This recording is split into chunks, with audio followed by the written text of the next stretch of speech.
մի ժամանակահատվածում են գտնվում, երբ բոլորը գալու են, բոլորը խոստումներ են տալու,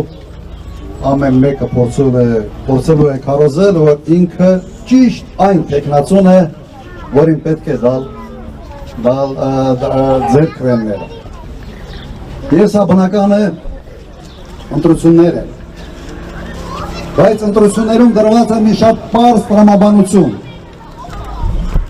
հատկապես գործող իշխանության համար։ Անցած ընտրությունների դու ինչ ես խոստացել և ինչ ես արել։ Վերցրեք 21 թվականի ընտրությունների ՔՊ-ի ծրագիրը, ինչ են խոստացել և ինչ են արել։ 180%-ով հակառակ, և ես զարմանում եմ, թե ինչ երեսով են մարդամեջ դուրս գալիս և ոնց են ևս մեկ անգամ ժողովրդի քվեն խնդրում։ Եթե այս հանգամանքը խաթարվում է, եթե ընտրություններին դու կարող ես խոսք տալ ինչ-որ մի բան, անել ճիշտ հակառակը և նորը վերընտրվել, ուրեմն ընտրությունները անիմաստ են։ Ընտրությունների ամբողջ տրամաբանությունը խախտվում է։ Սա է իրականությունը։ Ինչով ենք մենք տարբերվում այդ մարդկանցից։ Մենք ասում ենք, որ մենք ունենք փորձ, մենք ունենք անցած ճանապարհ, և դուք կարող եք իսկապես ստուգել, խորանալ, կարդալ, ծանոթանալ, թե ինչ խոստումներ ենք տալիս մենք, անում ենք թե ոչ, և ինչ վիճակում էր գտնվում երկիրը մեր իշխանության գալու պահին, և ինչ վիճակում էր իշխանությունը թողնելու պահին։ Դեպ գնահատականը սա է, ինչ վիճակում ես ստացել, ինչ վիճակում ես հանձնում։ Հիմա վիճակը սա է։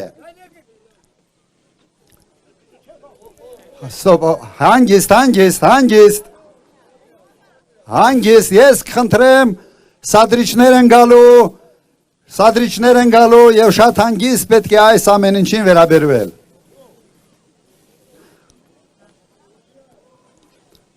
Ժողովուրդ ջան, հետ, ժողովուրդ ջան, այսպես է լինելու։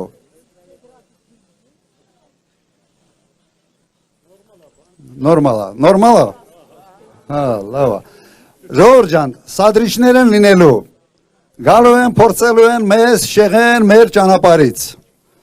Այս իշխանությունը ոտից գլուխ սադրիչների իշխանությունը սադրիչի ղեկավարությամբ։ Այս մարդը սադրեց պատերազմը, 44 օրյա պատերազմը։ Ձախողեց բանակցային գործընթացը, սադրեց պատերազմը, պարտվեց այդ պատերազմում, և հիմա ասում է, դե գիտեք, այն ժամանակ ուրիշ ձև է մտածում, հիմա ուրիշ ձև է մտածում։ Ուրեմն մեր մոտեցումը պետք է լինի շատ հստակ և հասկանալի։ Արդյոք մարդիկ թիմը կարողություն ունի թե ոչ իր խոստումները կատարելու համար և արդյոք իրենց անցած ճանապարհով ցույց են տվել, որ իրենք իրենց խոստման տեր են։ Ես եղել եմ 10 տարի նախագահ և չի եղել մեկ խոստում, որը կատարած չլինեմ։ Ուրեմն սրանով ենք մենք հանդես գալիս մեր ժողովրդի առջև և ասում ենք հետևյալը. ձայն տվենք մեզ և չեք փոշմանելու։ Համաձայն եք։ Ուրեմն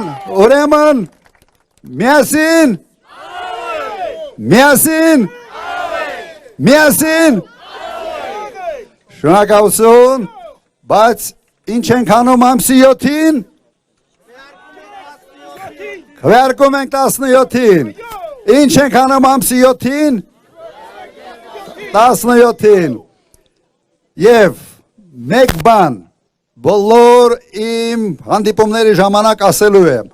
ով քվեարկում է Նիկոլի օգտին, Նիկոլի համար, քվեարկում է Ալիևի համար։ Սա այն բանաձևն է, որով մենք բոլորս առաջ պետք է շարժվենք, որովհետև այս մարդի պուլտը Ալիևի ձեռքին է, այս մարդը Ալիևի տուզիկն է, սա ուղղակի անհերքելի փաստ է, ուրեմն առաջ դեպի Հայաստան, շնորհակալություն ձեզ, շնորհակալություն ձեզ։